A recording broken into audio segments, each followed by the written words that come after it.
The universality of God's love is a pretty central theme throughout the Bible. The verse that really captures this most famously is found smack dab in the middle of the New Testament. So the specific verse you're looking at is John 3:16. Most people, even those who aren't particularly religious, have probably seen the reference at a football game or on a sign somewhere. It goes like this: "For God so loved the world, that he gave his only begotten Son, that whosoever believeth in him should not perish, but have everlasting life." Let's break that down. It kicks off with God so loved the world. It isn't saying God loves one particular group of people or those who do X, Y, Z. He's keying on the entire world here, which includes everyone by default.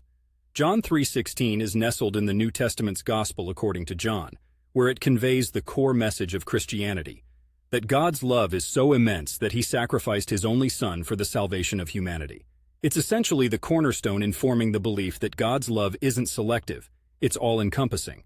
Now, whether you're in Portland, Oregon reading this, huddled against the rain, or somewhere sunny, I wouldn't complain to trade places on those dreary days. The message of that verse doesn't really change. The weather patterns sure do, but not the essence of verses like John 3:16. You can find a lot of similar sentiments throughout the Bible, New Testament and Old. Arguably, the idea of a loving God gets more focus in the New Testament, but that's a topic that theologians will happily debate until the end of time.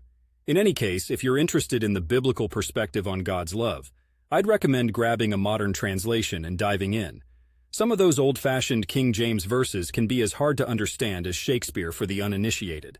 Remember, whether you're reading from a cozy nook in Portland or anywhere else, the message is meant to be the same: a global, all-encompassing love.